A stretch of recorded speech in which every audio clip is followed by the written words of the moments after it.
We're here with the world's most dangerous man, the most censored man in the English language. But honestly, when you get him in front of an outhouse in the woods, he doesn't seem so dangerous. It's a fancy outhouse. We have a ruling class in the United States defined by its hatreds, not its loves, not its hopes, but by its hatreds. They hate all kinds of people, large groups of people, the deplorables, the bitter clingers, America's entire blue-collar population, the unfashionable people. They're hated by the people who run our country. But no one is hated more by them than a man called Alex Jones. Alex Jones is the single most censored man in all American history. He was the first media figure in our history to be completely erased in one day, deplatformed. Alex Jones was deplatformed before it was a common term. And not just deplatformed, sued, attacked. They attempted to criminally charge him. What did Alex Jones do wrong? Alex Jones didn't rape anybody. He didn't loot Macy's. He didn't burn a police station. He didn't invent a fake cryptocurrency and loot pension funds. He didn't start a pointless war that made this country poorer and more disorganized. He didn't open the southern border. No, Alex Jones had opinions that deeply rattled the people who run America. In fact, rattled a lot of us. And I'll just confess that I first heard of Alex Jones when he questioned the official story behind 9/11. And I, speaking for myself, was deeply offended by this. I didn't take any time to find out what he was saying, but I was bothered by the idea that this defining event in American history, which changed the life of everyone who lived here then, might not actually have unfolded as we were told it did. And that possibility was too destabilizing. And I remember feeling resentment toward Alex Jones for saying that. But several years later, I wound up in Austin, Texas, and through a chain of circumstances, wound up meeting Alex Jones. And I learned what everyone who has met him now knows, which is Alex Jones is not a crazy person. Alex Jones has said pretty far out things on TV from time to time. Not that far out. He hasn't said men can become women or Ukraine is a democracy, but within the bounds of, say, cable news, pretty far out. But fundamentally, Alex Jones is right about a lot of things. And in fact, that's why they don't like him. Alex Jones has an uncanny, really an amazing ability to predict events before they happen. He has called it, and he's done it on tape again and again, to the point where it's a meme on the internet. Alex Jones, prophet. Not conspiracy nut, prophet. But when you dig into Alex Jones's predictions, they are so spot on that it's remarkable. How does he do this? We're guessing there's a kind of spiritual sensitivity to Alex Jones. Maybe that's his secret. He was displaying this years before the average person in this country even thought about matters like that. Now it's pretty obvious to most people that the current war going on in this country is taking place in ways you can't see it most of the time. But 10 years ago, people were not thinking that way. Alex Jones was. And so we thought it'd be interesting to sit down and talk to Alex Jones, the man. He joins us now in our studio. Alex Jones, thank you. Wow, Tucker, it's great to be here. Amazing studios, amazing, amazing people. And this is really going to be, I think, a historic interview. So thanks for having me. Well, I'm really grateful to be able to do it. And it's one of the great blessings of my life and of my job is that I've been able to meet people that I've had preconceptions about and sometimes find those preconceptions bolstered and in other cases demolished. And you're definitely in the second category. So I want, for people who've made it this far, the people who run the country have really succeeded in making you disreputable. And the whole point, of course, is people won't listen to you. So we thought it'd be interesting to start with a series of on-tape predictions that you made, some of which are so precise and so prescient that it makes the hair on my arms stand up. And I'm being sincere, and our viewers are about to see what I'm talking about. Here is a list of things that you called ahead of time. By the middle of September, that the new policy's being written, you will all have to wear masks again, and so will airport employees. It's happening. Mask mandates are officially back. We know the Joint Chiefs of Staff wanted to blow up airliners, Baltimore Sun, or if you let some terrorist group do it, like the World Trade Center, we know who to blame. And if there was an outside threat like a bin Laden, who was a known CIA asset in the 80s. This group and its leader, a person named Osama bin Laden. He's the boogeyman they need. We're looking at a giant war in February right now. I predict the Russians are going to roll in. They're already there. They're going to roll in. With attacks across Ukraine, which is the size of Texas. It really was the Iraqis. That's just because they're getting ready to invade Iraq. What a beautiful setup. Those 9/11 clips are crazy. I'm actually bothered by the precision of them. I'm not accusing you of being behind 9/11. But how could you, in July of 2001, call that? You said they're going to have airliners fly into the World Trade Center and they're going to blame a guy called Osama bin Laden. Now, leaving aside what actually happened, how could you have known that? Well, in the longer clips, because it's a multi-hour show from July 25th, 2001, I specifically walked through all the reasons, and I knew that they were hyping up that we were about to be hit by Osama bin Laden. I knew that the World Trade Center had been attacked the first time and that the Fed's been involved helping cook the bomb and allowing it to go forward. And I just saw a lot of the pre-programming that was happening in the media, because they were on the news saying, life's about to change in America. And I was reading what the RAND Corporation was saying and what the Pentagon was putting out. And I read the PNAC document from a year before, Rebuilding America's Defenses, that Dick Cheney had helped write. And it said we need a Pearl Harbor event on the American homeland to be able to bring in this police state and this control and then expand the American empire worldwide. So hundreds of pieces of data went into that prediction. But terrorists are going to hit the World Trade Center in July of 2001. I lived in the United States then. That was the last thing on my mind. And I lived in Washington. I know the guys who wrote the PNAC document because I shared an office with them. So I was more informed than the average person. And that was the last thing that crossed my mind in the summer of 2001. Like everyone else, I thought it was a Cessna. But how convinced were you that this was going to happen? I was completely convinced. In fact, in the full clip that's online, you can find it on Twitter, other places, it has been removed. I explained to people that they need to call the White House and tell the White House, we know if you allow these attacks that you're basically allowing it to happen. And it was similar to all the data we had when you said that on your show? On my show. And I gave the number out so people could actually call the White House. And then going back to October of last year, when the Russians went into Ukraine, I specifically said I think they'll go in by the end of February. And there was a lot of data that went into that. And then they specifically did go in on February 24th. And so I was able to make that prediction as well. But there was a lot of data and information that went into it. Sure. I'm just, for the record, I miscalled that completely. I didn't think they were going to do it. You were right. I was wrong, not for the first time. But the 9/11 thing, I remember that really well. Nobody was thinking like that. So you called it in public on tape. Did the 9/11 Commission, so if I'm the FBI and I'm investigating 9/11, you're like the first guy I would call because you're the only person who said that out loud. Did they call you?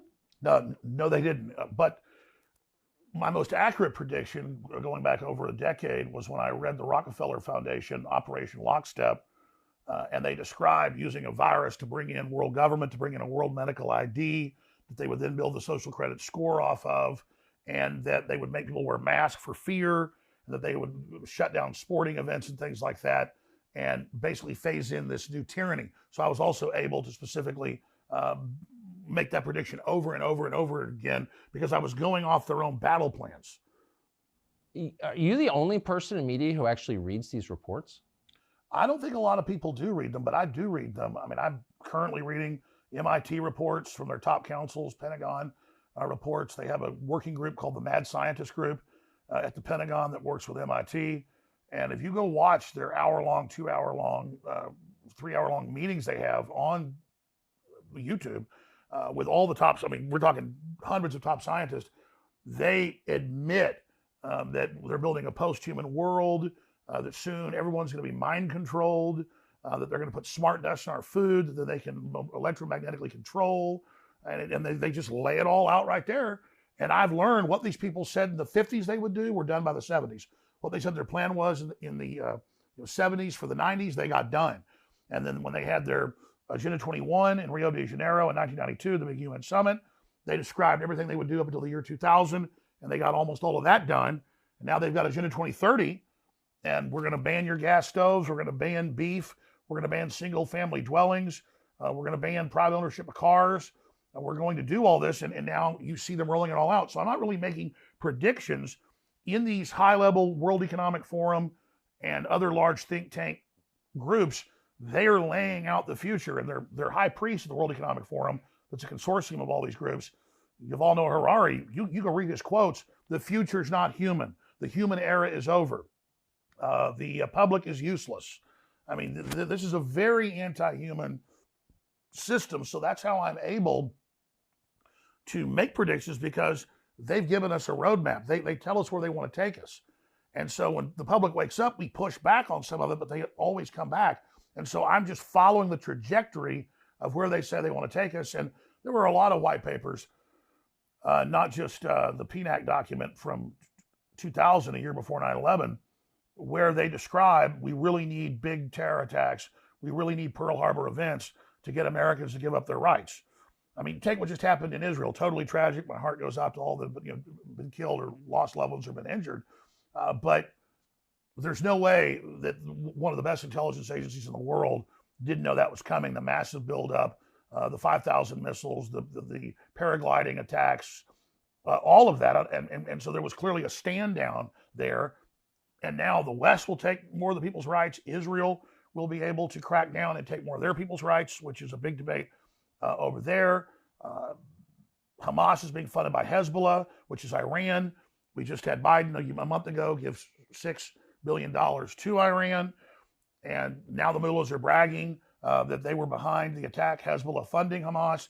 So really, those aren't even predictions. It's clear that Hezbollah and Hamas have tens of thousands of men and women as sleeper cells that are, quote, other than Mexican, that the Border Patrol list every month, tens of thousands coming across the Texas and Arizona and California sectors. And it's an easy equation to predict that there's a wide probability that Hezbollah and Hamas at some point are going to attack sports stadiums. They're going to attack colleges. They're going to attack synagogues. They're going to shoot up mass gatherings if they're given the order by Iran, if we go to war with Iran. And then when this happens, our government won't get in trouble for dissolving the border and letting these people come in.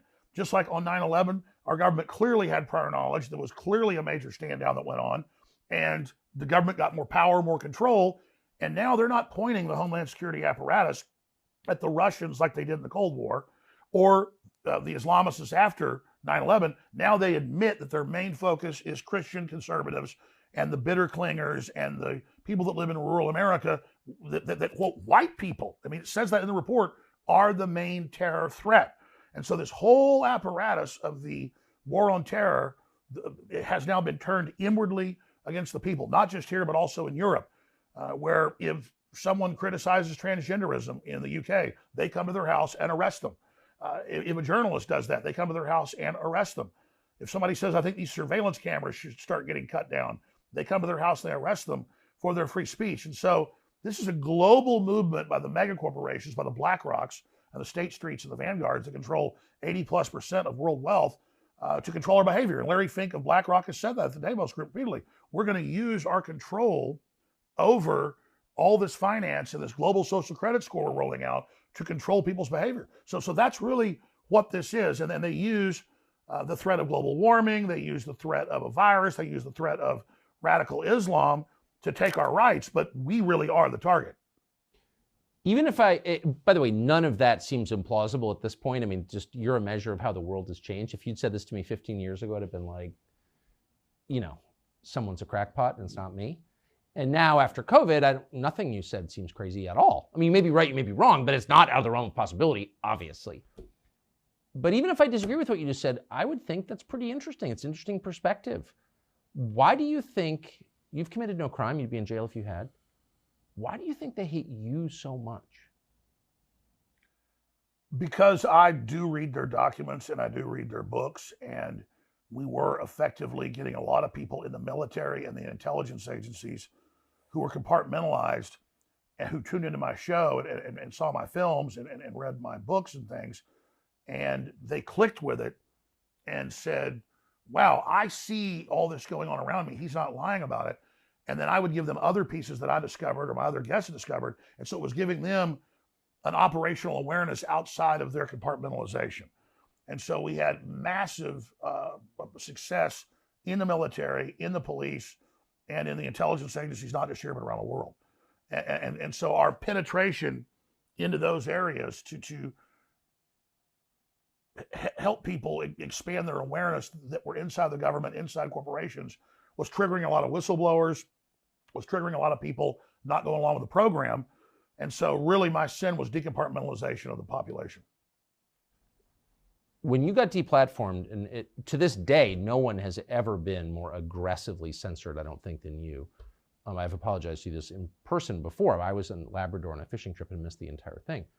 I was literally out of cell range. I didn't know what happened, but I got back and I read about it. I felt like it was a major moment in the history of the American media. I don't think anybody defended you when that happened. Anybody with any kind of audience. For me, when Tim Cook admitted that he met on the weekend in August of 2017 with the other big tech heads, and they made the decision to curate, like it's a museum, and take me off.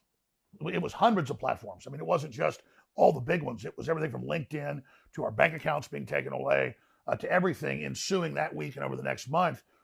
And I knew that I was a test case, and I wasn't taken off those platforms for any demonstrable reason.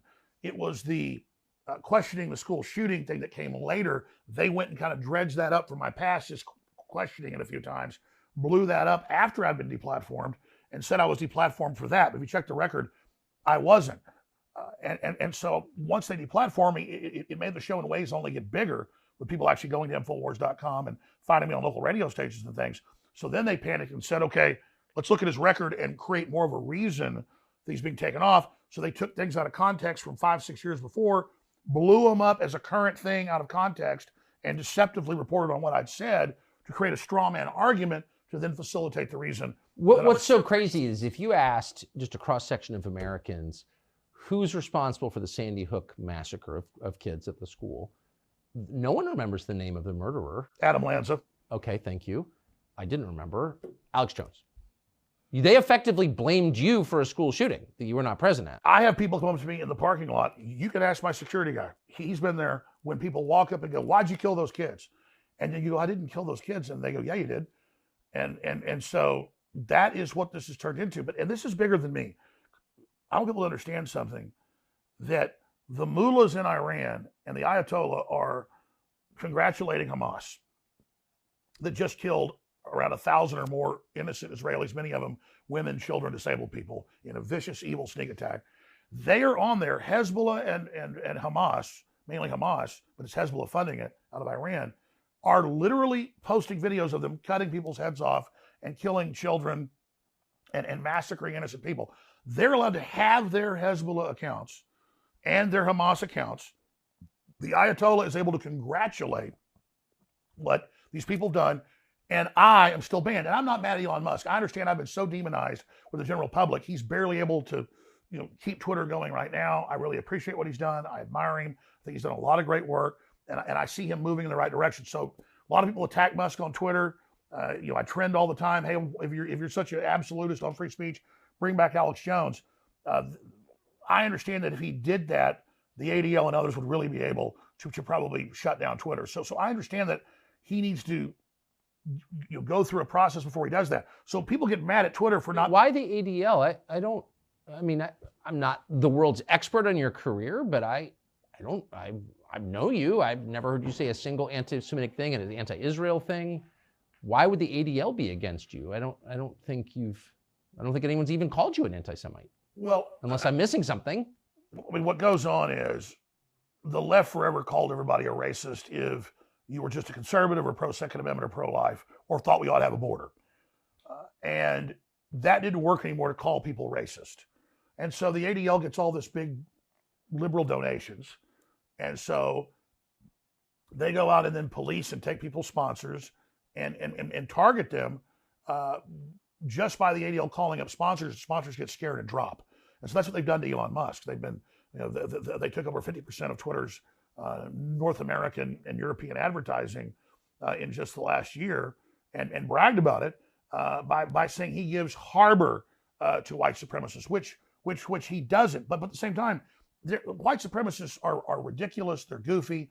Most of them are usually working for foundations and are basically actors. We're not supposed to say that, but there's many cases of that actually being the case, and that they're just LARPing that they're white supremacists. But let those clowns speak.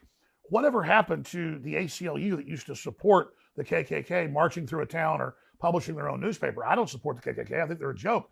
But if you take their rights, you've taken everybody's. But they're not even taking the rights of those people to post because they create fear and they get the ADL more funding. But if they can target an Alex Jones or an Elon Musk or a Tucker Carlson, then they're going after the real populist leaders that are bringing America together. And so what the left wants is to divide us all according to race, and to come out and say fundamentally with critical race theory that inherently being white is bad, and teaching 5-year-old white children they're inherently bad because they're white. That is wounding their brains and really creating racial division. Why do people put up with that? I don't understand why. I mean, that's just, if you had told me 20 years ago, and I grew up in a world where judging people on the basis of their skin color was totally immoral, and I still believe that. But if you told me 20 years ago that we were going to live in a world where people get on TV and just be like, I hate white people, they're bad. No, it's totally fine. Like, why do people put up with that? Like, there should be zero tolerance for that. I don't get it. The Democratic Party founded the KKK. And when the majority were whites in the South in some areas, they played the race card for political power. Now that the majority in most areas are not white, they're playing the good old-fashioned race card of tell whites, stand down, let people take over your society, your culture, give up your culture. It's embarrassing to be white. And then now it's flat out bad to be white. And the left's trying to convert all these minority groups that are now the majority in most areas into race-based systems because that is a very effective system. But why do people put up with that? I mean, like if they were doing that to Malaysians or Filipinos or Hondurans, I would say you can't do that. You're not allowed to attack people on the basis of their race. I'm sorry, not in a country like this because the country will fall apart and it's immoral. I totally agree. But nobody says anything. Well, I don't get it. The reason they've done it is most of the enforcers of this are white liberal women, 45 or older. Not fair. It's just a fact. And they're cucked husbands. And so to them... Can I just say that the phrase cucked husbands is the best? It really is true. So if you get around these white liberals, they live in the whitest areas. They're totally scared of anybody with brown skin, but they virtue signal constantly and then say, yes, the white people are bad. The white people are evil. And these. I mean, I've even seen white people sit there and say, "Yeah, it's time to deal with these crackers," and they're a white person saying that. So from Jackson Hole or Nantucket or Aspen or Bethesda, the whitest places in America. So shouldn't there be a law? Super simple. If you've got a BLM sign in your yard, you should be required to live in Gary, Indiana, or Baltimore. Like you should not be anywhere near Jackson, Wyoming. You should be made to live in East St. Louis. I totally agree. You should be made to live in Detroit. Yes. But of course, they've done the studies, they've looked at the statistics. It's not just here, it's in Europe and it's in the UK, like in London. The liberal areas are like 99% white. Oh, I noticed. Okay, and there's a lot of rich people in London that aren't white, but they're not even in that area. They are the most insular group, and then they point at white Christian culture and society that actually outlawed slavery in most of the world, was the vanguard of stopping it. And then they don't point at China, which is the most homogeneous racist group in the world. It's an ethno-state. It's Han Chinese, period. Well, they teach, as you know on their news, that we are going to have Chinese superiority. We are the Chinese supremacist. Xi Jinping admires Hitler. He is literally following a race-based operation that is taking the world over, that owns the majority of Hollywood, that's paid off the Democratic Party. And if you look at all these anti-white shows that you see funded in Hollywood, almost all of it has majority literal communist Chinese government backing that is funding this. So it's real simple. China looks in and sees this diverse culture, and they say, we're going to use that to split the country up and balkanize it. And that's what they've done. And so communist China, along with the Southern Poverty Law Center and the ADL and all these groups, see America's weakness. And they're literally coming in saying white people are inherently bad because of the color of their skin. They inherently have cheated people. They've hurt people. White people invented racism. None of that's true. It's really just tribalism. And then they organize all these other groups into race-based groups to then unify them under the Democratic Party to attack who is left that tends to be more conservative, and that is some white people in this country. Though they're panicking because more and more blacks are voting Republican, more and more Hispanics are voting Republican. They're starting to figure this out. So now they're in panic mode to bring in totally disenfranchised third world populations who are refugees from the multi-year lockdowns in Africa, Latin America, and Asia and the Middle East.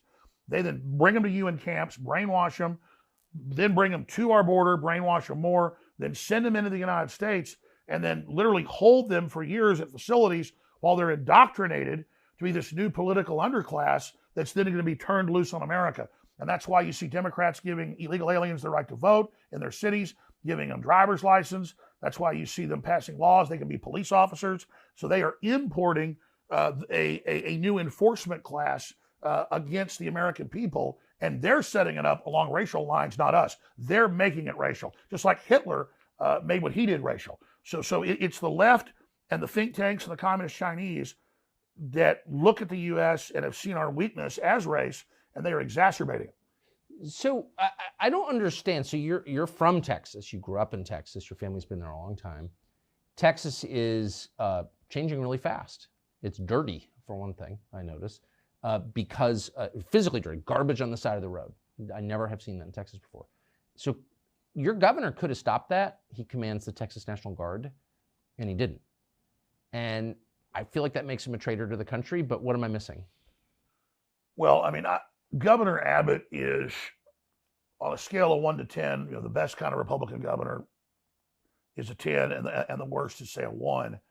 And like the Illinois, it's a so-called Republican, that's really a Democrat. I would put Greg Abbott as about a 5.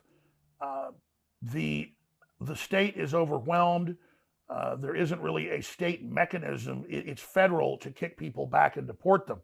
So they have put up barbed wire. They have tried to stop people. They have tried, but then they have to hand them over to the feds who release them. Well, why not just say the feds are committing a crime? They're committing a crime. This is not allowed under laws passed by the Congress. In a democracy, the Congress passed laws. And so you've got criminals running the country. The Biden administration is criminal, which is true. And we're not playing along. And like, if you don't like it, come do something about it. Meanwhile, every able-bodied man with a black rifle assemble at the border, and we're just going to stop this and save the country. I don't understand. Like, that's not hard. What am I missing? No, I think you're absolutely right. In fact, what the deep state fears would be a coalition of good governors, good attorney generals, giving them the findings and the rulings that they could indeed do that, and then declaring emergencies in the states and having a coalition of the states come in and do this, and then instruct local police and everybody else to not have sanctuary cities. But the problem is, if you're in Texas, every single city, Houston, San Antonio, Austin, Dallas, Fort Worth, are Democrat Party run. And so Texas is almost purple because the California influx and all the other refugees from New York, many of them bring their leftist ideology with them, even though they're fleeing it. Like locusts, they fly to the next field. And so that's really the issue, is that the legislature is somewhat cucked, to use that word again. And I think the governor has been cucked. He certainly went along with lockdowns and masks more than really any other Republican governor. And so I do think Greg Abbott needs to do a better job. But I also wanted to list some of the things that the state is up against. But I'll say this. Austin fired a bunch of police and another third quit. Crime everywhere, homeless everywhere, trash everywhere, ruin the city like everywhere else they are. You live there? Absolutely. That's where my family's from. I've been there since high school. But I'm going to have to leave soon because it's gotten more and more like Los Angeles every day. It's very sad to see it. People fleeing LA, like my friend Joe Rogan, it seems great to him because he went from a really, really bad situation into a bad situation. But if you've been there, you can see the decline. You can see how fast it is. And it's really, really, really, really sad. And there are just illegal aliens everywhere and refugees from the rest of the country all over the place. And you see really the economic decline of most of the mom and pop businesses and things.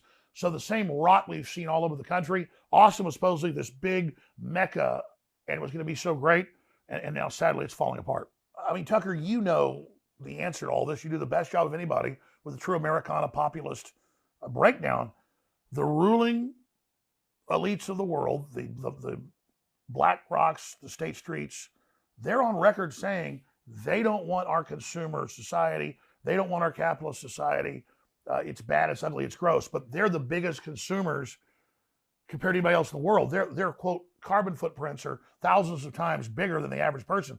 Leonardo DiCaprio or Klaus Schwab literally have carbon footprints thousands of times bigger than the average poor working American, that they're telling you can't have a car or air conditioning. Remember, before Obama left office, he traveled to Latin America, to Africa, and the Middle East. And what did he tell them in speeches? The clips are famous. you can't have a car or air conditioning, the earth will overheat and burn up. While he's telling people that by the year 2017, like Al Gore said, we would have areas flooded on the coastal areas while he bought a big house in Martha's Vineyard at 1 foot above sea level. And of course, it's still there and it hasn't flooded. I mean, his chef died there, you drowned, sadly, but no flooding inside the house, just the dead chef. So they're waging war against civilization and society to make us poor, to put us under siege, and to cut off our energy, make the cost of living impossible, to break our old system, to bring in something even worse. And that's the Cloward and Piven strategy that the Democratic Party has adopted. They've done the same thing in Europe. This is a plan. The central banks have unlimited money, but they can't buy all the infrastructure up because people aren't selling. So they've got to crush us and make people so poor that everybody's forced to sell their business, their intellectual property, their physical property, but more importantly, to turn over our bodies to them. We're a UN treaty that Biden right now is, that's what I call Biden is Biden is trying to ratify, would literally put our bodies under the control of the United Nations and our medical care policy under it. So it's the pandemic treaty. Yeah. So what this is really a breaking of our will, a demoralization. That's what the transgenderism is, and 2 men can have a baby, and puberty blockers, and castrating little boys, and cutting little girls' breasts off. They've got such hellish stuff coming in this designed global collapse to bring in their world government that they've got to just have all these horrors out there, hoping we just throw up our hands and run off to the countryside, which everybody's doing, and in a way that's good. But at the same time, then they've got full control. That's totally right. And they're going to march out of the countryside next and dig us out. So that's, I mean, you look at the White House press secretary, who can barely speak English, who's one of the stupidest people I've ever seen, and a transparent liar. You wouldn't hire her to run your copy machine. She's the White House press secretary. Why would you do that? And it's not because of her race or who she sleeps with. I think the whole point is she's so obviously repulsive that it makes you feel bad about the country to see her. I mean, that's it. We're at a beautiful ball. It's prom night. Everybody's dressed great. There's wonderful food, big, delicious punch bowl. And then they say, what can we do? Well, just have Brian Stelter go take a dump right in that. Yeah. And then he's there laughing at you. They're all there laughing at you to make you feel small, to make you question reality. Why is everything so ugly? I mean, that's why they tell people, hey, you can be homeless anywhere. You can crap on the street, needles, throw your garbage everywhere. Drug dealers can sell you drugs. We're going to give the homeless all this government funding. Liberal groups come in and farm and milk each homeless person and skim a big cut of the money off the top. It's a crop, but then a cash crop. But then we see that and we think it's all over.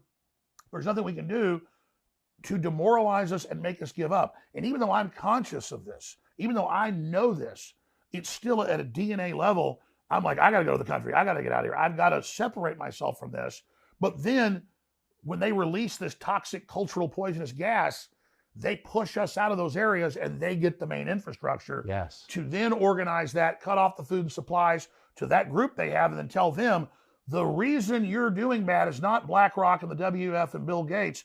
It's all those evil people in the countryside. They're all white supremacists and terrorists and racists. Let's go get them. Because the last group they don't control is rural people that are self-sufficient. And so I get going to the countryside, protecting your children. That's the holy grail. The problem is you've got to have 1 foot in each. You got to go back and fight in the city for the infrastructure, for the government. You got to give people hope while also building a backup operation with farming and ranching and self-sufficiency. So that's why the WEF and the UN are coming in Ireland and in areas of Asia and in the Netherlands and saying by 2030, 80% of your cows have got to be dead. And they just banned like 30% this year in the Netherlands. And it didn't matter people were 80% against it in polls. It didn't matter. They sent the military in against the peaceful farmers that were just protesting, just like the peaceful truckers in Canada got brutally attacked. And so they're all WEF globalist alumni that the big banks on record brag. They've penetrated the cabinets, to quote Klaus Schwab. They've put their operatives in to cut off our energy, demoralize us, release the hardened criminals, put the political activists in prison, continue to cut off the resources to make an angrier world. Klaus Schwab says, we're going to make the world collapse. We're going to have everybody turn against each other. We're going to blame the political classes that we own and control. And then when we're done, we'll bring in our new solution. But first, they have to demolish the cultures and societies that we had before with the fentanyl, with the open borders, with the demoralization, and then they bring in their next phase, which is a high-tech, cashless society, robot, drone-controlled nightmare. More than half of the U.S. in their official UN maps that they've had for more than 25 years, that are some of my first films, show half the U.S. off limits to humans. All cars will have to have GPS. Everybody by law will have to have a cell phone at all times. Australia just did this last year, tried to push it through. And that's the admitted global UN standardized plan, where you don't leave your house without a cell phone. Every car is robot kill switch, GPS controlled. California is moving to ban all the, quote, classic cars. That's any car that doesn't have a digital ignition. And they admit it's for control. So if people think things are bad now, the straitjacket, the ball and chain is going on. It's all being militarily run. Our military is great men and women, but at the top, our military has been globalist, trained, New World Order people for at least 30, 40 years. They've got almost every general, every person under their control, and that's why it came out in the UK and Europe and also here in Canada. You pull up the headlines. Defense Department purposely scared public into lockdowns, masking, and taking inoculations. UK headline, British Ministry of Defense secretly brainwashed and terrorized public. Canada, same headline. They even let you know, oh, the military is here to do this. And now, oh, the CIA and Justice Department is there to help surveil the public to stop disinformation. And it turned out, of course, almost all that disinformation was true. Always. About everything. So we have to understand, our governments have been seized. The big corporations want to get rid of the American idea. You got 50 acres and your house and a business and a farm, and you can take care of your family, and you're independent. They have to destroy all that because the rest of the world aspires to that. Instead, they want 15-minute cities, central bank digital currencies. They want all of these systems that track and trace everything you do in the social credit scores. And the plan for the rest of the public, we're talking 99%, is 250 square foot coffin apartments, 5G bathing you in them, literally eating bug protein.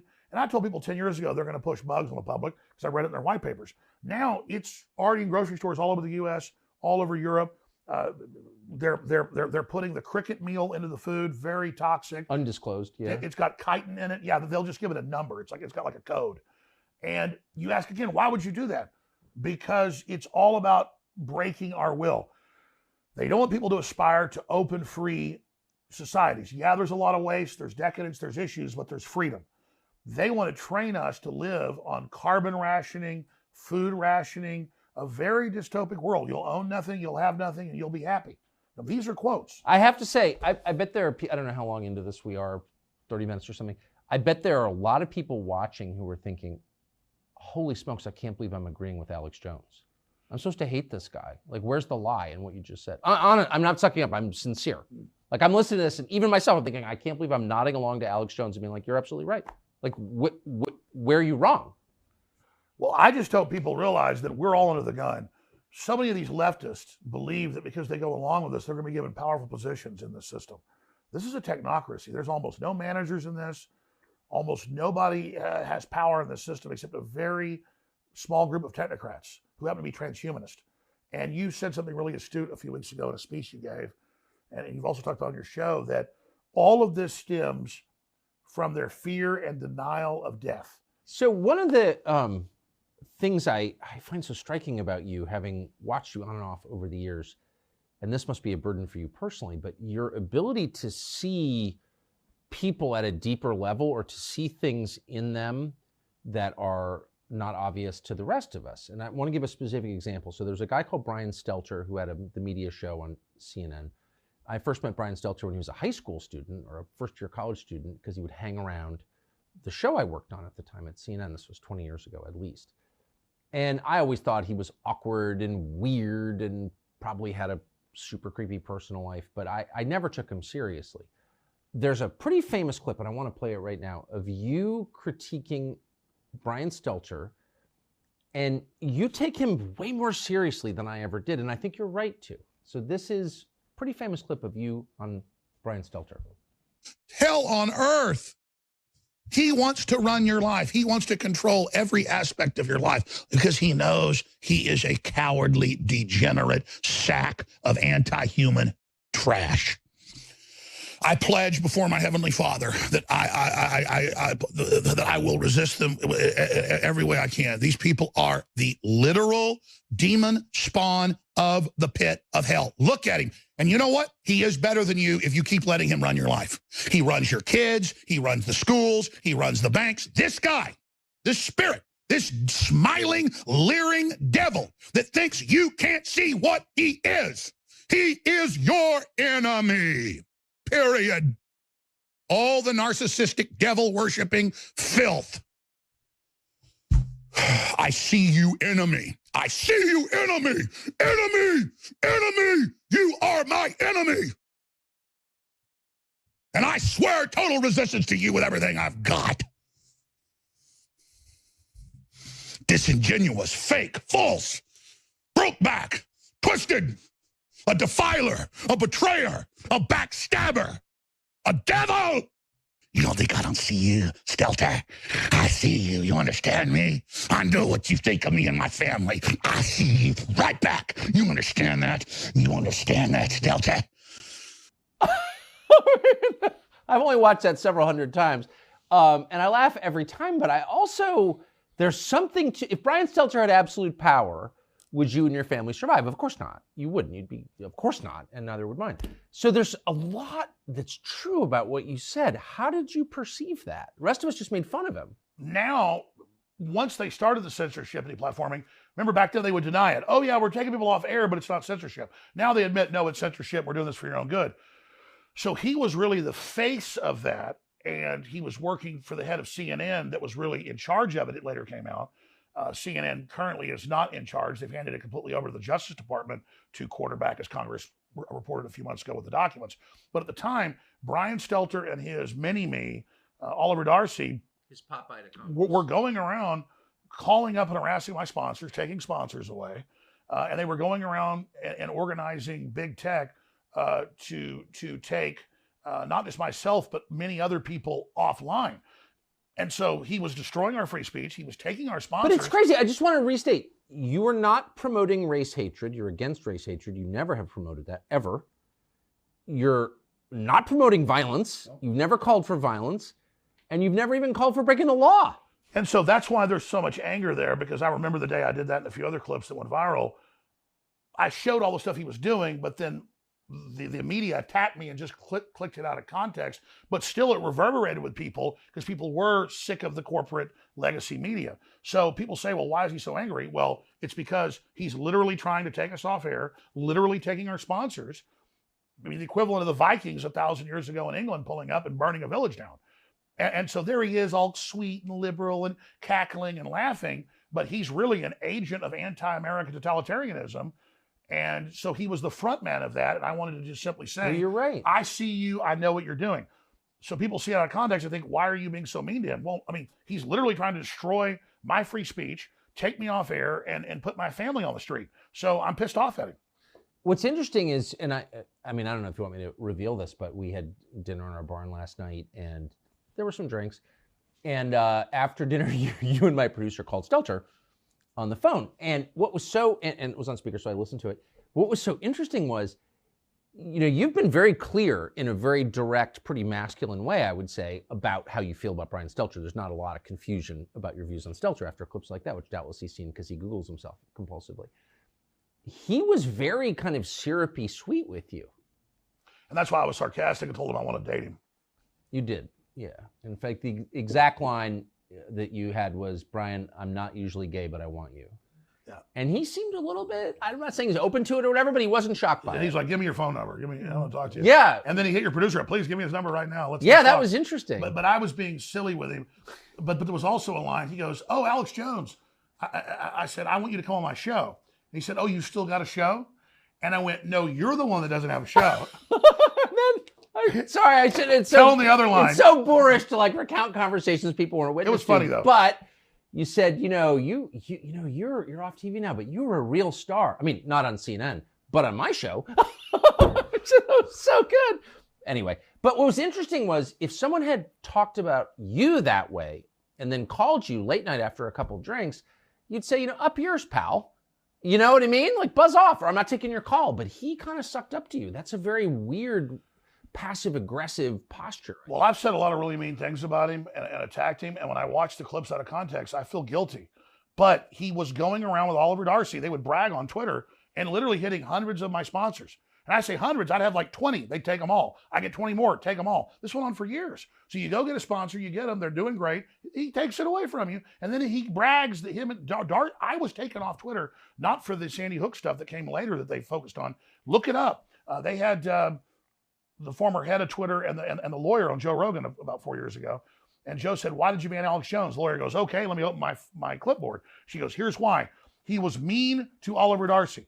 So I'm at the Capitol. They're having censorship hearings. Sundar Pichai's there. I just confronted him in the hall. Who runs Google. And you guys are welcome to use that if you want. And then that was at the Senate. So now they were going over to a House meeting, and there's Oliver Darcy in the line. He gets to get in. I don't even get into a hearing where they then attacked me. They'd attacked me at the last hearing, but I don't get to face my accuser. And so I get in his face. I don't threaten him, but I say, you are an evil man. You're un-American, coming after my free speech, harassing my sponsors, trying to get me off the internet. And the last place I was on was Twitter. They'd held out. And so Jack Dorsey had held out. And so Jack Dorsey admitted, well, the last straw was I bullied Oliver Darcy.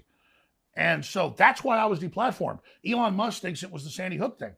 And notice. Do you know that in most cultures, bullying Oliver Darcy would be like a rite of passage? Like you couldn't, like that would be a positive good, right?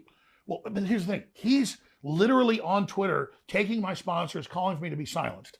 So he's been attacking me, attacking my speech and my living. And then all I do is shove a camera in his face while he's waiting to go into the hearing for 5 minutes and say, man, you are un-American. You got some evil eyes. And I said, you really look like a piece of slime. I mean, I told him that. And, Fair. And so the point is, he's a man. He's a, quote, journalist in the arena. He goes around harassing people and stalking them financially and their free speech. He'd already bragged that he'd gotten me taken off all this other stuff and that he was instrumental, which he was. And then he can't take me saying, man, you're a jerk. Right. So Well, this is the classic posture. Stop hitting me, he says, as he, fires a gun through your windshield. Exactly. They can dish it out, but they can't take it. So what's the effect on you? And I don't mean even the lawsuits against you, and there was an effort to criminally indict you, I guess, just for having bad opinions or whatever. A bunch of them, actually. A bunch of them, yeah. They've had 4 grand juries I've had to respond to, subpoenas. My when you've committed no crime, you're like one of the only people in media who's not ginning up race hatred, I would say, just to be totally clear, because it's very common to do that. You don't do that. So anyway, and then, of course, this $1 billion judgment against you for having naughty opinions, which is insane. I'm not even talking about that. I just mean, what's it like to spend 25, 30 years connecting the dots and seeing this slow-moving storm come toward the country that you were born in? What effect does it have on you? Since you use the analogy of a storm, it'd be like if I was 100 years ago before they had radar, and I've read about the famous flood 120-something years ago in Galveston that killed tens of thousands of people. Oh, yeah, the hurricane, yeah. Yeah, the hurricane. They didn't know. They didn't have radar. And so they didn't know, but they're the fishermen out there catching shrimp or whatever. And then all of a sudden here comes basically a tidal wave. And if I was one of those fishermen and I knew my children and my wife were on shore at school or work or whatever, and here comes a 40, 50-foot wave I know is about to kill them, I would not be thinking about myself watching this giant wave come in. I'd go, oh my God, my wife and kids are over there. And so it's not that I'm a hero. It's not even a selflessness. I realized that I was just out in front and ahead of some people in understanding this because of family and research and just things in my life that I saw that encouraged me to get involved in the media because I was aware of the globalists, some things that were going on because my uncle was high-level Iran-Contra, had some other family that worked in clandestine things. So I kind of grew up just around folks that knew what was really going on. And you're a kid, you don't really pay attention to it, but you kind of get that education, even though you don't know you're getting it. And so I've just been out front. So I would liken it to the old days when a dam would break and they didn't have radio to warn people, and the dam breaks and it's 20-foot wave coming down the valley, and you are down below the dam as let's say a lumberjack, and you know your wife and children are 2 miles down, and you see the dam break and you're about to drown, but I guarantee the last thought you're thinking is, it's going to get my women and children. And that's really, my grief is, this is really draconian. This globalist, Great Reset, New World Order takeover is a post-industrial world, cut off the resources, 90% forced depopulation, breaking civilization by design, massive wars, famine. They've already cut off a third of the fertilizer in the last year worldwide. It's estimated that'll kill a couple 100 million people. The lockdowns worldwide, not the virus, the UN admits killed 80-something million extra people in the last 3.5 years. And so when the first world collapses, the third world dies. And then what's left of them floods us. And so the earth is being put into a countdown collapse right now. And so I'm like the fisherman when the tidal wave comes in, and I'm like, oh my God, my wife and children are about to die. And so I'm not really worried about me, because I'm a man, I did this, I knew it was coming, I've been proven right. And I'm not happy I was proven right. I wish we could have gotten ahead of this and stopped it. Yeah, we have a lot of credibility now that people see that we were right, so maybe we can stop the next phase of it. But the globalists have gone from testing phase, beta test phase, into full operational now. And they say, read their writings, we are going to have a post-industrial world by 2030. We will have no personal cars by 2030. You will be eating bugs by 2030. And we will start the depopulation of 90% of the people by 2045. That is the official WF, official UN, official Club of Rome plan. What do you mean the depopulation? They want to bring the world population down to 500 million. But I thought we were opposed to genocide. No or no? I guess we're not. Well, we're told now, don't have children, it's bad for the earth. And we're told all this, and Elon Musk is right, and is a hero for pointing out, all the actuaries show, if you don't have 2.1 children, a man and a woman, people go, well, a man and a woman can have 2.1. It's in the aggregate, folks, out of billions.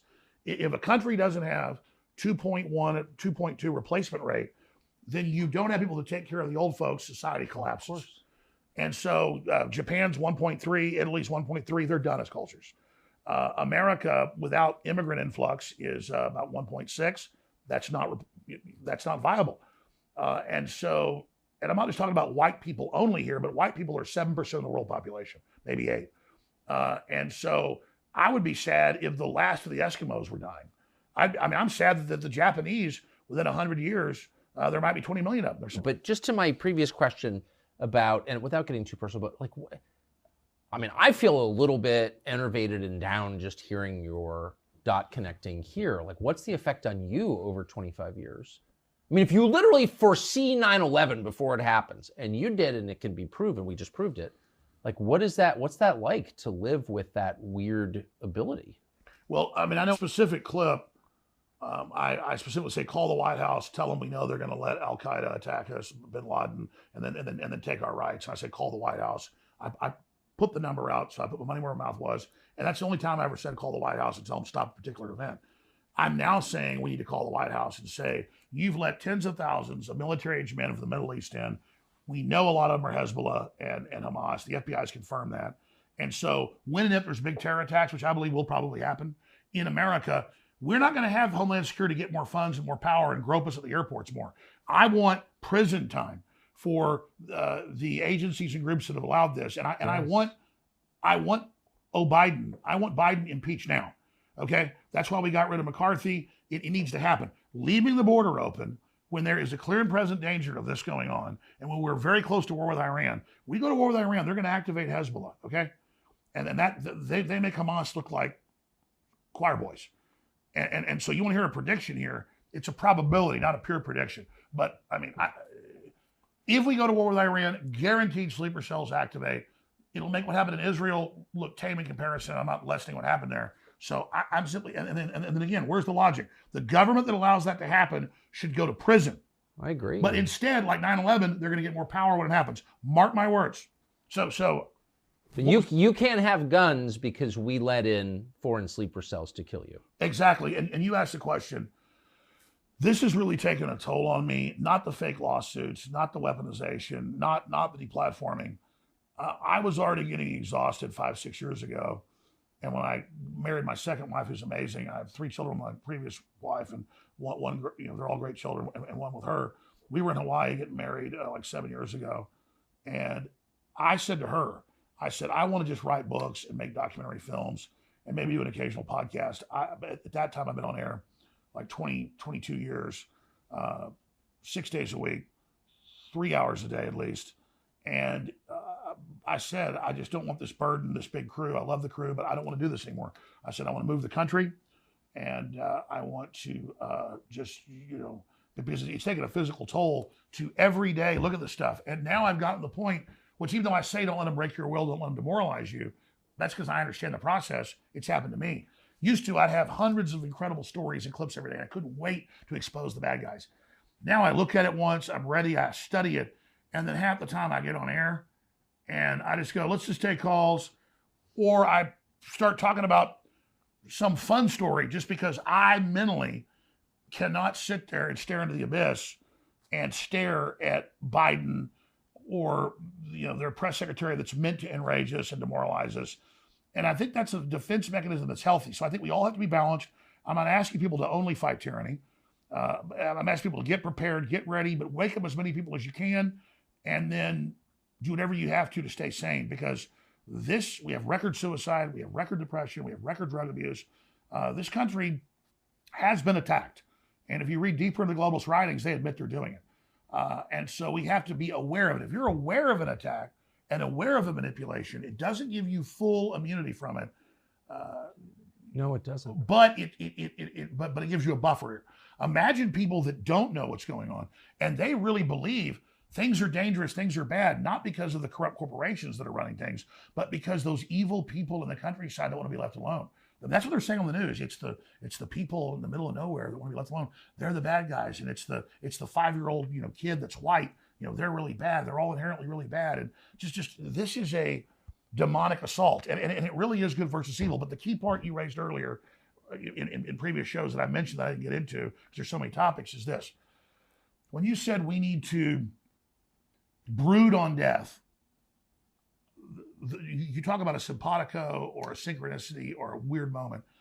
I don't usually watch your show when it first releases one day because I'm usually at work or doing stuff till night. But I'll get up at like 4 or 5 in the morning, hours before my wife and daughter get up, and I will start, get on the desktop, start doing research. And when I'm reading news and sending stuff to the crew for the show, I'll almost always go click on your show to watch it. And that's the go-to thing I'll have on the background. And I said, well, I'm not going to click on the show. I'm going to click on the speech you gave a few weeks ago when you talked about brooding on death. And I'm sitting there that week literally thinking about the fact that we've got to be humble, we've got to be thankful, we've got to realize that there's an infinite universe and consciousness, and that focusing on what made humanity, focusing on the fact that we are spiritual beings, but that this life is finite, and these incredible experiences, all the people we've met and known, and all the ancestors before us that did incredible things and went through hell and were tough as nails to get us here, really ties us into our ancestors and the epigenetic instinctive knowledge that really makes us a colony or hybrid creature of all of our ancestors. We have a soul, we have a spirit, we have our genetic imprint that they've proven mathematically is multidimensional, even above the third dimension. So we have a personal spirit, but really we also have a collective bodysuit that is a collection of all of our ancestors, and just the beauty and the wonderment and the spectacularness of that, dwelling on how incredible that is, but also leaning into eternity and leaning in to this body and this incarnation. And I'm not saying reincarnation, incarnation, but being so magical, and that also that death is the great equalizer, and that you will be humbled and you will get old and your teeth will fall out and your hair will fall out and you will get cancer or you will have a heart attack. And no matter how powerful you are, you're not in control. In that, it tunes you into God. And then what you said, so I'm heavily focused on this and telling my wife this, and I'm meeting with my dad, who's really my mom, and I don't see them as much as I should, but my dad's really always told me this, and I didn't really get it when I was younger. Now I get it, as I get older. And I'm sitting there just literally praying that morning and drinking coffee and just focusing on death and just focusing on life, because when you focus on death, it makes life so much bigger. And focusing on what I'm not a Hindu and I'm not a Sikh, but the Sikhs are like a 500-year-old version of 3,000-year-old Hinduism. And they think everything's a manifestation of God in the universe around us, and then interfacing and how we take every moment of how magic it is what's going to resonate in the future to bring us close to God, so that we basically resonate into the higher dimension with God. And that's really been my instinctive understanding of it, spiritual understanding, the dream understanding of it, that I didn't read in books, and I read what the Sikhs are saying. It's basically, I was reading some of their writings just a month ago, and it was about focusing on death, so you also understand life, and being humble and being a servant, and how that's what empowers you, so you're not an asshole. Like your dad would tell you, focus on the fact that I'm an asshole and shouldn't be. We all have the asshole side. Yes. You have a better quote, but of your dad's quote's the actually root better. of all wisdom is knowing what an asshole you are. And it really is. My dad always says the root of all thing is being humble and appreciating things and not getting on a power trip. Basically, what your dad's saying. Yeah. And so, because that's wise men, and so I'm sitting there totally focused for like, I wouldn't call it meditation, for like 30 minutes, just sitting there in the dark with the computer screen on. And I go, no, I'm not going to watch Tucker's show from yesterday. I'm going to watch this speech. And I click it, and I'm like 10 minutes in, and you go, we got to say everything I'm saying. I hadn't even said this on air. I'm hearing you say basically the same thing, because it's a universal truth. Then I want to bring the next piece to it, which you talked about. You grew up in this super wealthy area of California when you weren't, spending your summers here in Maine. And speaking for you, I watch the show all the time and read your material. It's beautiful. And you were talking about how they're totally freaked out and neurotic and crazy because no one talks about death. Everybody shelves away the old people. They basically put them out on an ice float or burn them like the Vikings. And that by doing that, that's what makes them not be connected to reason and God and the deeper things. And that's why they're so lost. That's totally true. So let me now take you one step further in this. The globalists are so scared of death. They have all this money, all this power, all this control. So they're obsessed with finding life extension technology, merging with machines, becoming gods. That's their new religion. That's the transhumanism. And that's where all their funding goes. But that's only one side of the coin. The other side is that if you're going to be God, you've got to be in charge of death. So because they fear death and they project their hatred of themselves onto us, then if they can poison us, dumb us down, sterilize us, depopulate us, they believe that's more for them at a very greedy level. So they want to be death, the destroyer of worlds, to quote Oppenheimer, I become death, destroyer of worlds, and at the same time cheat death. So it's a total subconscious obsession with death. Instead of consciously focusing on it, getting over it, instead they turn it loose to their animal, lower alligator brain and are now manifesting all this because they've not embraced the higher level of understanding. I agree with that completely, but it's doomed as a project, no? I mean, it is the Tower of Babel. Whenever you see in history is the story of this, people drunk on their own power, overstating their control over things, becoming convinced they're God, and then being destroyed. I mean, it is just an endless loop of that story. It's a law of humans. It's a law, exactly. And so this isn't going to work. They're going to blow up the world before they do this. There's just not possible. You just stole my thunder because we've not talked before this. We've talked about a lot of stuff, but nothing about the show really. It's a law, just like gravity, just like 2 + 2 = 4. It is the fabric of the universe. And I was about to say, in the past, megalomaniacs would try to control everything, order the firstborn, killed. Almost every kingdom would do that, whether it was Egypt or the Druids. Oh, there's too many young men being born, kill them. Yeah. I mean, depopulation's always been there. In the time of Plato, 2,500 years ago, he thought the world was overpopulated. So that's kind of where the eugenics comes from and where they get these ideas. The greatest philosopher ever, who said a lot of great things, but also said there's too many Greeks. We need to kill most of them. They're animals. They're dumb. We need to control breeding and only make supermen. And that's where Hitler got all that. That's where all this comes from. But the central issue here is, in the past, civilizations would just fall apart when they got into a decadent phase. Hard men make good times.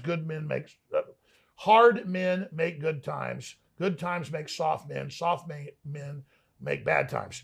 Exactly. And so instead of going through that cycle and the collapse of that corrupt system, now there's biological weapons, chemical weapons, nuclear weapons, all this other advanced stuff. Instead, they're going to try to use the robots and all the control and the nuclear weapons to make us finally get under their mark of the beast, finally get under their unified system of control, finally get under their social credit score, which was predicted by these incredibly connected people 2,000 years ago, that this would be the ultimate tyranny that was coming, psychically seeing it into the future, because of the great evil potential. Time's really a loop. It was looping back or bouncing back. Real psychics seeing into the future what was going to happen in Revelation as a potential, I believe, and is actually a warning that we don't have to follow that course. And that's my own personal belief. So instead, whether you believe in Revelation or not, the evil globalists, the selfish globalists, are using it as a blueprint and literally building the mark of the beast cashless society, where you don't just, oh, I agree to take this mark, I can buy and sell now. You have to worship the beast that can be seen by all on earth at the same time. It describes these big holograms you've got to watch and worship. And it tells you what to do. And it tells you how to live. And it says men become women and women become men and children are set upon their parents. And there's nothing but wickedness being invented. And it describes everything that's now happening and says when they roll this out, you've got to worship this world government. You've got to worship this system and do exactly what it says, or it doesn't let you buy and sell. And so whether people believe in the Bible or not, believe in Revelation or not, it is now manifesting. I don't see a lie in that. I don't think, I am a Christian, but I don't think you need to be one to arrive at exactly the same conclusion. So you live in Austin, Texas. You've been there since high school. Austin's changed a lot. And as you noted, it's been really overwhelmed by people from the West Coast fleeing the decayed societies that they built. You live among liberals now. What do you make of them? What are they like? I really feel sorry for them because compared to, say, my dad's dad, yeah, like you were telling me about your foreman or your manager knows how to do electricity, knows how to build houses, knows how to fish, hunt. We just saw that big moose he got today. Yeah. These guys are impressive, and they can do everything. My grandfather could do everything. He could fix a combine with literally rubber bands and tin cans he cut up into pieces. And my dad's the same way. I'm a shadow of them and their can-do. And compared to liberals, I'm like light years ahead of them. They live in high rises. They get food delivered to them. They're not in reality. They don't have common sense. They go out in the most dangerous areas that I wouldn't go into armed in places like New York, dangerous areas of Austin, and get stabbed, raped, murdered, killed. Then they defend the people their families do that killed them. They just are like pod people. They are just these obsolete creatures that most of them have, I guess, jobs because they work for big tech or the system, but they are just completely disconnected, domesticated, very, very politically ignorant, culturally ignorant, historically ignorant people.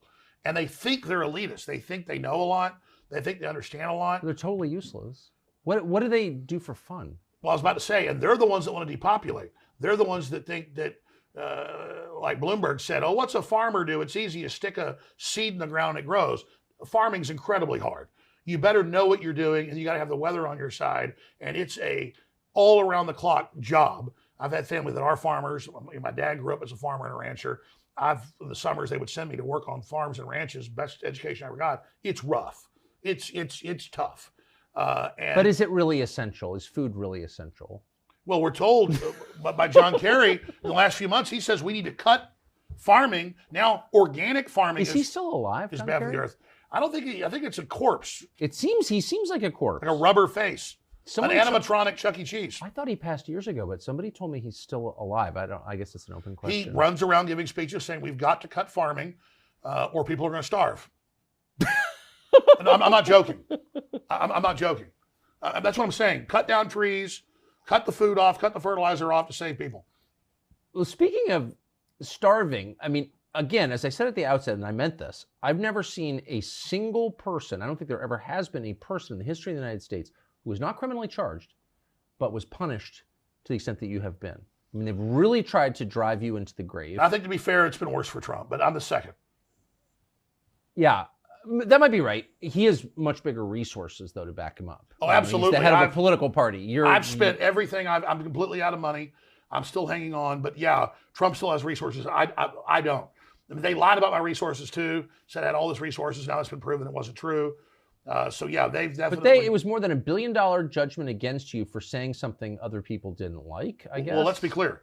Misrepresenting what I said, I was defaulted by both judges in Texas and Connecticut. And the judge said I was guilty, then wouldn't let us put on defense and had a jury decide the damages. Then they put on experts saying I was worth $400 million when I had a couple $1 million last year in my account during the last trial. Now I have nothing. I'm actually upside down right now. And so that's. So how I mean, how are you? I mean, they've decided like you're not allowed to make a living in this country. You've been not just deplatformed, but depersoned, debanked. How do you make a living? Well, I have been maxed out personally. I'm in bankruptcy, but I've done a Chapter 11, Chapter 5 reorganization for Free Speech Systems, that is the company that owns InfoWars, and so that company's barely paying its bills and is operating, but we're barely hanging on. I personally never had that much stuff, contrary to what they said, so it really hasn't hurt me that much. I'm not really into fancy things or a bunch of ostentatious lifestyle, contrary to what they've said. And so we're funding the operation. We're selling products. What are you selling? We sell books, films, T-shirts. We sell high-quality supplements. Then they call it snake oil, but we sell the same stuff private labeled that Whole Foods sells, just high-end, high-quality stuff. It's not just a fundraiser. I've got the book, The Great Awakening, Defeating the Globalist and Launching the Next Great Renaissance. My last book that came out last year was a #1 bestseller on the USA Today and Wall Street Journal, but did they list it on their list? Well, the New York Times, they did. New York Times refused to even put it on the list, even though it was #1. This is my new book that isn't just the bad stuff they're doing with a huge breakdown with all the proof at the back. It is also solutions and how to counter them. So this book will keep us on air. Plus, it's a great book. I hope people get it at InfoWarsStore.com, or they can also get signed copies there, or they can go to Amazon.com. But this is a way to keep us on air. Plus, it really is an amazing book. If people want to see a lot of the stuff I told you, but with footnotes, so you can go right to it, everything I say. When I say Naval Noah Harari says the future's not human, and that the population is no longer needed, and the future's, there'll be no more humans, you can actually go to where he said it. When I said that Jeffrey Epstein was running a Mossad/CIA MI6 operation to blackmail top scientists to control them, we have links to that. When I say Peter Nygaard, that's on trial right now, was having women have babies, his babies, so they could abort them at 8 months, and then he could suck all their juices out and inject them into himself, a real vampire that literally takes the juices of his children, puts them in his body. We have a transcript of him saying that on TV. Who is this? Peter Nygaard is one of the big buddies of Epstein and all them. He was kind of running his own Jeffrey Epstein operation, also in the Caribbean. This book is super, super hardcore. It's got an amazing foreword by Steve Bannon, and they had a great researcher, who's also a lawyer, Kent Heckenlively, went through and double-checked everything I said for the book, obviously, so they wouldn't get sued. So this thing is well-researched, well-documented. It is the Great Awakening, because the Great Awakening is the counter to the globalist Great Reset, to destroy society and then build back better. But it seems asymmetrical at best. I mean, you have all the power on the global rate on one side, and then the majority that doesn't like it. So, how do decent people prevail? They believe they can push it by deception. That's why people are aware of why they're cutting off the fertilizer to collapse the third world, to then flood us with those giant populations they will then control and give voting rights to. And if you don't want to give them voting rights, then you're a racist. See, that's why the lockdown's biggest crime wasn't just the 80+ million the UN estimates starved to death the last 3.5 years, on top of the normal 15 million that starve to death each year. You look this up. They then use those giant masses of people that are fleeing total collapse as their new political underclass. So that's why it's so vital to not just challenge the Great Reset and the New World Order eugenics operation of the transhumanists. It's vital to then give an alternative plan and have an alternative debate about that plan. And that's what the Great Awakening gets into. So, but if you give up on that, you also sell bourbon. Man, you are really being nice here today, Tucker. And well, you know why? I hate selling products, but I like this product because I love the name. Look at this right here. This, my friends, is a gift to your crew, because I know they drink. I had some drinks with them last night when we called Brian Stelter. But some of the crew does drink. Yes, that's true. So this is for you. We got a few other bottles for you out there. Suddenly I can't even open this thing. This thing was sealed. Maybe it got locked on the airplane. Anyways, can somebody open this? I'm here embarrassing. No, hold on. I think the center thing. I don't travel with guns very often, so I don't know how to operate these. I'm gonna smash this son of a bitch, yo. Ooh, watch yourself. There we go. Son of a bitch. All right, goddammit. Look at that. It doesn't come like this in stores. I'm gonna kill the people that come up with this. Swap that into the studio. We're rolling. Tucker, don't kill me. All right, we're rolling. I don't Phil. think that plug should be that. Oh my God. I got a lot of points when you get to here. Okay, that was amazing. This whiskey does not come with a hatchet to open it, or a black light. But does it come with a black light? No, but if you have one. But if you have a black light, by the way, I don't think I've ever sold a product on the air, but I'm proud to say we this. appreciate you supporting us. Dude, come on, I'm totally all about it. What does that say? I'm going to let you read that. It says, thus to tyrants, meaning death to tyrants. Yeah, I recognize that phrase. I think it was uttered in Ford's Theater. Thank you, brother. Well, enough of that. I didn't mean to turn it into Who's So Extravaganza. I want to... The book is more important, but... Anyways. So the last topic I want to hit with you, I could go on for hours. We're trying to get the audience of this social media app to believe that you can have longer content because it was, originally designed for very short, brain droppings. But Well, I think you've succeeded. The biggest English-speaking show ever. I mean, it's bigger than Jimmy Carson, bigger than Joe Rogan. Congratulations, showing that freedom is successful and popular. thank you. Well, we're grateful that it's a. No, I'm grateful to you. You keep that saying we have that. free speech. But but here's my question. So, all of the trends that you describe, I think very credibly, and I'm a little bit surprised, but not at all ashamed to say I agree with pretty much everything that you've said. Amazingly, but I do. And I think most reasonable people, if they just drop the kind of filter and stop lying to themselves and ask, like, where's the lie and what he's saying, I think would come to the same conclusion. But all of those trends are being forced to kind of ahead or they're going to come to fruition or something's going to happen in the next 13 months because we have a presidential election on the books and you have this car crash. I just do not see how it's resolved. Do you? Like, what's going to happen? Again, it's the truth. Really, the only show I watch every day is yours when you have a new show because I don't just agree with you. I learn stuff every time.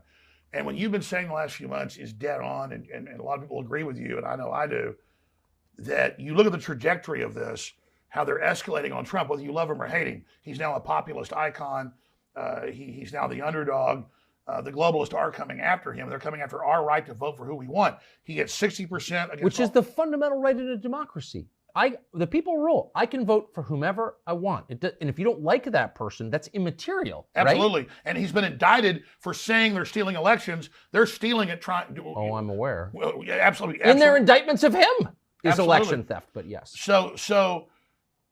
But despite that, he's got 60% against all other Republicans. He's 15, 20 points ahead of Biden.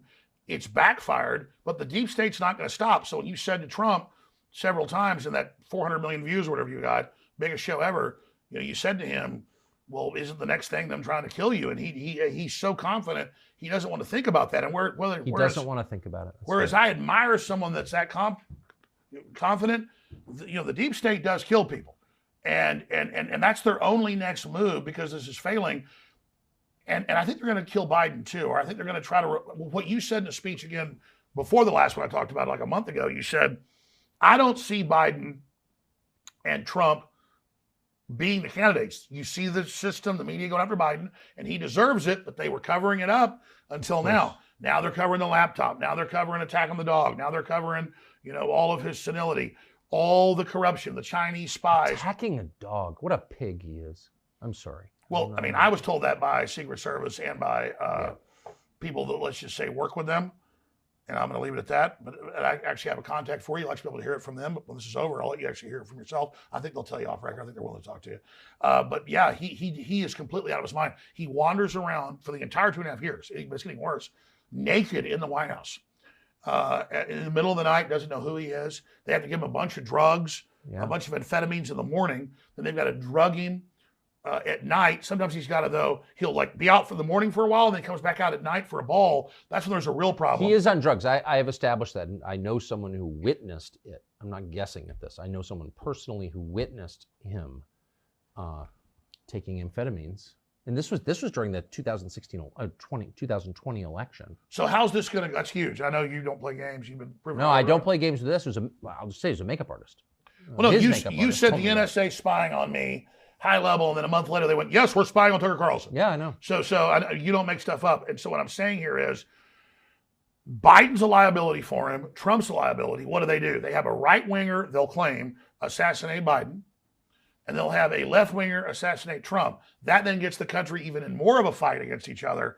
And then they put in Gavin Newsom and, you know, somebody like Mike Pence or who knows. But I really think the next 13 months is the most critical time, not just in American history, but world history. Because if they can bring down America, they're going to bring down the world. And then you've got the escalation. Remember a year ago, Biden said you can't give F-16s and Abrams tanks and cruise missiles to the Ukrainians. That's World War III. Now they're doing it. So as Russia wins that war, as Colonel McGregor documented a few months ago with you, NATO is escalating. Well, that leads right to nuclear war. So we're so close. That fundamentally makes me so mad. This transcends politics. Since when do Democrats love war? Since when do Democrats love the intelligence agencies? They love them now.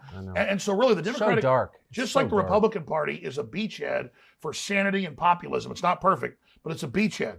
The Democratic Party is totally turned over to evil. That's why I thought RFK Jr. was so refreshing, but they're shutting him out of the primary process. They're blocking him. And so now he's going to run third party, which will take away from Trump. Most experts agree. I know Trump's people have looked at it, they think so. Of course. So that's very, very sad. So do you think, normally at this, so we're in October, I guess, in the year before the election, you can sort of see the outlines pretty clear. In October of 1999, I was pretty confident it was going to be George W. Bush versus Al Gore. You sort of know ahead of time. But do you think that we're going to see on Election Day 2024 a ballot with Biden and Trump on it? I've been saying I think they may assassinate him or claim they had a heart attack. But I was thinking about each one individually. But I think when you said that a month ago, it was prescient. That's the next move. If I get in their mind and I'm evil, I'm Machiavelli, that is what they have to do. But the election just forces the point. I guess I actually don't think that their preference is overt violence or anything that people notice. They much rather resort to stealth, right? Covert rather than overt. But I just think, there's an election on the books and something's going to happen. Well, that's what you're saying. All their tactics of covert aren't working. So as we saw with JFK in 1963 in Dallas, they will go over. And so we have governors declaring emergencies to take the guns. All of that is, and suddenly Democrats are against sanctuary cities when they're the ones saying, Governor Hochul and the mayor of New York, come here, come here. Now they're like, oh, we never said come here. I think it's dawning on Democrats they've been betrayed. And maybe there's some point where Democrats will have self-preservation, the average voter, and say, no, we need to turn against this. This is totalitarian. This is dangerous. This is evil. But if that isn't the case, but here's the problem. Even if Democrats wake up, the system will know that from their internal polls. The establishment will, and they're going to make a big move. And is that a full-out war with Russia? A full-out war with China? Is it them allowing the jihadi sleeper cells?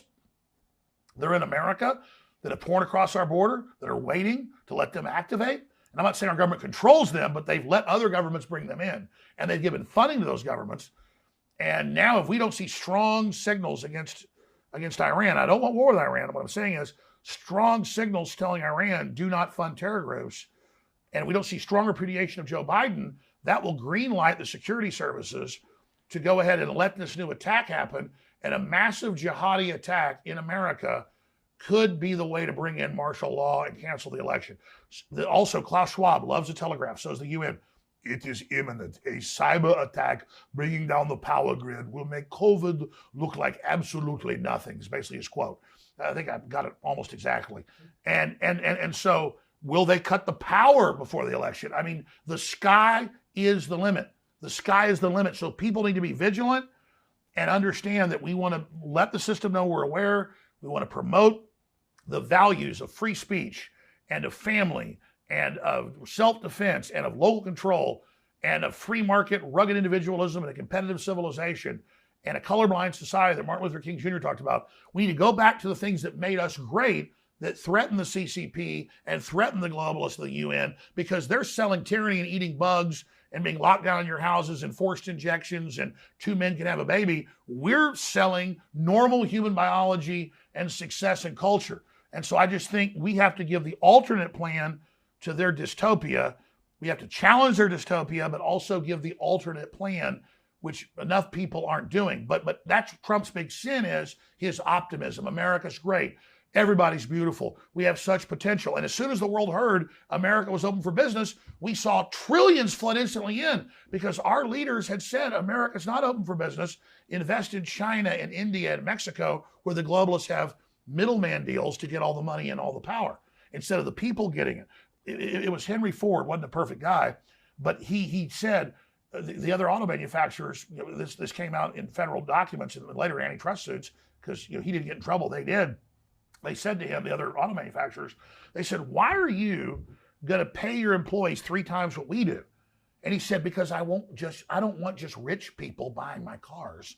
I want my employees to prime the market to buy it. They'll give me all the money back buying the Model T, and then that'll supercharge it. So that's the 2 different systems. Build this illustrious, incredibly exciting, roaring civilization of laissez-faire, or let these big guys that already made all the money centralize control, shut us all down and vertically integrate so they're in control and then kill competition. So we have to kill the globalist program that's anti-free market, anti-capitalist. It's monopolistic. It's anti-human. It's a bunch of degenerate, inbred, 3rd, 4th generation elites who didn't make all this money, who didn't create all this stuff, but that have decided we don't even get to take part in it while they take part in it and live like kings. So it's us or them, Tucker, and we've got to crush the globalists. We've got to crush the New World Order. We've got to challenge them, or they're going to destroy the planet. I believe that. Last question. Where will you be in 5 years? Are you going to stay in this country? Can you stay in this country? I mean, speaking of escalation, again, I still have never figured out what your crime is, but you have been persecuted for something in an escalating way. I got 2 subpoenas last week. Subpoenas? I got subpoenas on January 6th, again, on a criminal investigation. Well, you didn't do anything on January 6th. And I got subpoenaed in Trump's criminal trial in Georgia. On what ground? On what? And then my lawyer called and said, what is this? And they said, well, we don't just want him as a witness, he's a subject. I had nothing to do with Georgia. But I'm not saying it's bad they went and challenged it, that's their right. I mean, I went and protested there. So it's just pure intimidation. So I have a problem. It's that I don't like to cut and run. I'm not the toughest guy around, but growing up in Dallas was some pretty rough people. Some big guy started to fight with me. I just couldn't back off. And I almost always won those fights or went to the hospital trying. And so I decided to go down with the ship. I'm not going to leave the country. I'm not going to back down. And I'm going to continue to fight with everything I've got. I'll never sell out. I'll never give in. I could give out. That's why support's critical and word of mouth, because Alex Jones is seen as a focal point, like capture the flag by the globalists. If they can shut me down, they believe they can shut anybody down. They've said that. And so it's human intelligence and human action and word of mouth. Talking about Infowars.com, my show, what I do, is a test case, almost like Stalingrad in World War II, where all these forces of the globalists keep thinking, we beat this guy at this city, at this point, at this battle, we win. And so I don't think I'm even that important. I've just been chosen as this main battle point. So all these grassroots people and people like you and other great folks are supporting me through just supporting the First Amendment. And so I've got that backing, and that enrages the globalists. So the more they throw against me, the more support I get. And it's really become a historic battle.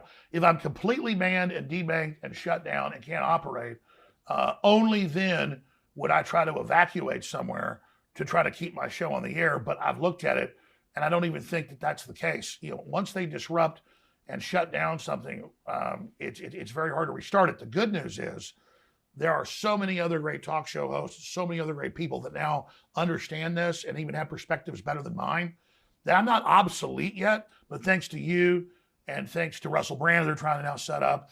And, Joe Rogan's come a long way, and Steve Bannon, and countless other shows that I tune into that have high-level understanding and teach me a lot. And my head's in the game. So you're our champion, Tucker. And there are other people, lesser. I know you don't want to be the top dog, but you are. That's why you're under attack. Thanks to you, I know no matter what happens to me, men and women are going to continue the fight forward into the future. But this is an Alamo situation. I'm not evacuating. I'm not leaving. I'm not going. How'd they do at the Alamo? Do you remember? Everybody got killed. Oh, okay. But that example led to a big. My mom's family raised Colonel Travis's son, And on my dad's side too, they were heavily involved. First Texas families, we have like Mexican land grants for our property. We still have Mexican land we paid for 12 cents an acre, like 1825 in East Texas. You come visit. So it's not as cool as your place, but it's pretty cool. And the last letter he wrote on that piece of wallpaper was to one of my great-grandfathers in Gonzales, Texas, saying, please take care of my little boy. But Travis knew he was going to die, but he was like, I got 10,000 troops coming in on our 200 and something. We're going to give them one hell of a fight and kill a bunch of them before they can get up north for the main battle. And they killed thousands, 3,000, it's estimated, we go from memory, Mexican troops. And so that'd be an honor to have like 10,000 troops coming at me and I'm in the Alamo. I don't have a death wish, but man, it gets me high as a kite. and so I'm not doing what Colonel Travis did. The only reason they got beat is they ran out of ammo, basically. They had powder, but no more ball. And they were fighting with swords at the end. So those are tough men, and I don't even measure up to them, but I want to try to measure up. And so it's very exciting. It's instinctive. It's spiritual to be defending humanity and prosperity and freedom and justice against these globalist child trafficking monsters, the open border, all this evil. I mean, so my cells tell me to do this. My guts, my sinews say you're ordered to do this. And I don't feel good unless I do it. And so the bigger the attacks get, it's the old World War II saying when the planes were over the target, they didn't really have radar, but they knew the bases and the factories had flak. So they're shooting at them with artillery, anti-aircraft artillery, so you flew into that. And so the best place I want to be is in the flak, but I also hate the flak because we could blow up and we're not in the fight anymore. So there's that paradox, but 90% of me wants to be in the flak, 10% says maybe you should steer a little around it because you don't want to get knocked out. And until just a few years ago, I felt really bad because it didn't seem the paradigm had been shattered and people didn't actually read the globalist documents. Now there's been a paradigm shattering and I'm almost obsolete, Tucker. And as soon as that happens, as soon as I see another couple hundred more prominent people that actually know what's going on, we've already reached chain reaction point, I'm going to hang it up and disappear like Obi-Wan Kenobi. Alex Jones. Thank you. Thank you. What a great conversation. Thank you, brother. I really appreciate it. Thanks for your courage, Tucker. Thank you. Love your crew. Great energy. Thank you. Americana, baby. Alex Jones. Young here people say the news is full of lies. In Kennedy's motorcade. 239 people. The death of Jeffrey Epstein.